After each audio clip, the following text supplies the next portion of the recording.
नमस्कार दोस्तों। Tractor and तरुण के इस एपिसोड में आपका स्वागत है। जब भी हम कोई चीज़ खरीदते हैं तो हम उसकी पूरी जानकारी लेते हैं और लेनी भी चाहिए, क्योंकि उसके बदले हम अपनी कड़ी मेहनत की कमाई जो देते हैं। तो आज के इस एपिसोड में हम जानेंगे कि ट्रैक्टर खरीदने से पहले आपको किन बातों का ध्यान रखना चाहिए। तो चलिए शुरू करते हैं।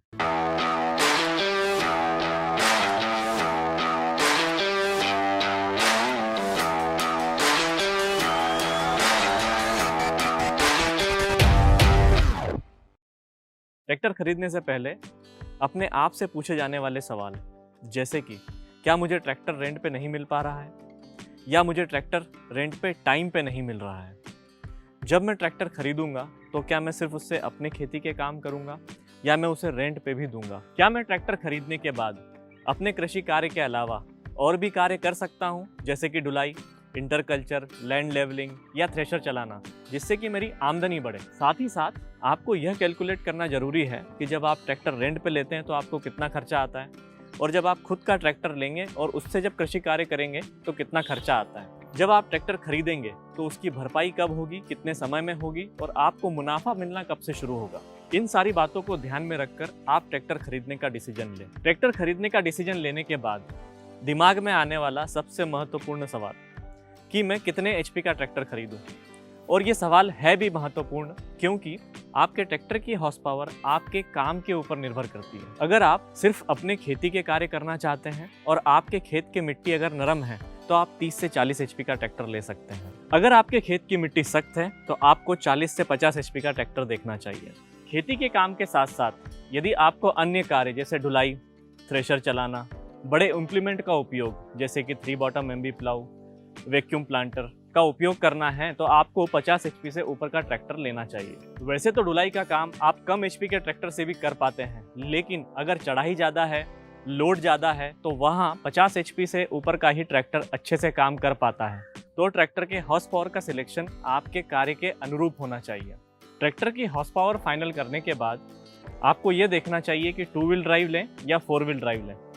वैसे तो टेक्नोलॉजी के ज़माने में जब काम करने के तरीके चेंज हो रहे हैं तो आपको 4 व्हील ड्राइव ही लेना चाहिए, ताकि आप हर तरह के कृषि कार्य आसानी से कर पाएं। ट्रैक्टर में 4 व्हील ड्राइव होने की वजह से आप बड़े से बड़े इम्प्लीमेंट के साथ आसानी से काम कर सकते हैं। 4 व्हील ड्राइव ट्रैक्टर में व्हील स्लीपेज कम होता है, ट्रैक्शन ज़्यादा मिलता है और सॉइल कंपैक्शन भी कम होता है। साथ ही साथ आपको मिल जाते हैं आगे के बड़े टायर, तो ओवरऑल आपकी प्रोडक्टिविटी बढ़ती है। ट्रैक्टर की हॉर्स पावर, उसके बाद 2 व्हील या 4 व्हील ड्राइव फाइनल करने के बाद आपको ट्रैक्टर के ब्रांड और उसकी टेस्ट ड्राइव के बारे में सोचना चाहिए।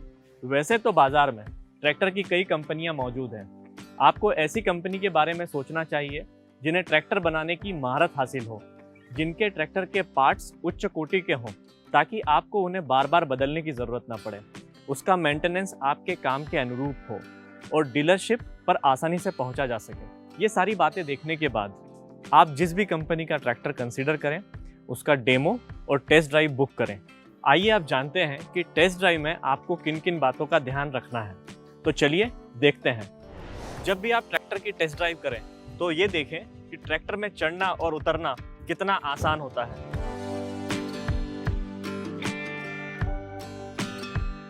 अब ये देखें कि ट्रैक्टर की सीट कितनी कंफर्टेबल है, उसके एडजस्टमेंट चेक करें। जब आप घंटों काम करते हैं तो सीट का कंफर्टेबल होना बहुत जरूरी है। ट्रैक्टर पर बैठने के बाद ये जरूर देखें कि उसमें दिए गए लीवर्स जैसे gear lever, PCDC, PTO, range lever को ऑपरेट करना कितना आसान है। एक और महत्वपूर्ण बात, ट्रैक्टर में पावर स्टीयरिंग होना बहुत अच्छी बात है। हम ट्रैक्टर से कई घंटों तक बिना रुके काम करते हैं। अगर ट्रैक्टर में पावर स्टीयरिंग होगा तो हम बिना थकावट के कई घंटों तक आसानी से काम कर सकते हैं।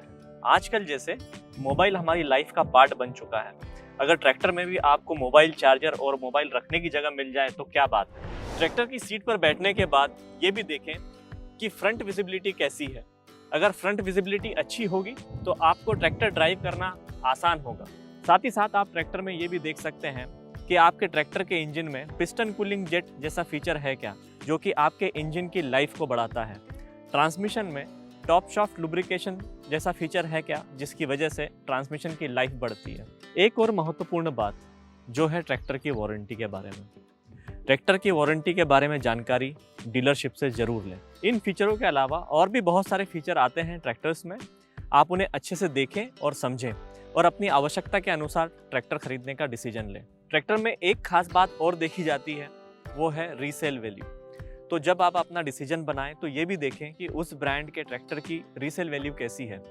जब फ्यूचर में अगर आप ट्रैक्टर को एक्सचेंज करेंगे तो आपको उसका अच्छा वैल्यू मिलना चाहिए। तो दोस्तों, मुझे यकीन है ये सारी जानकारी आपके लिए बहुत ही मददगार साबित होगी और जब भी आप ट्रैक्टर खरीदेंगे तो इन बिंदुओं पर बिल्कुल ध्यान देंगे।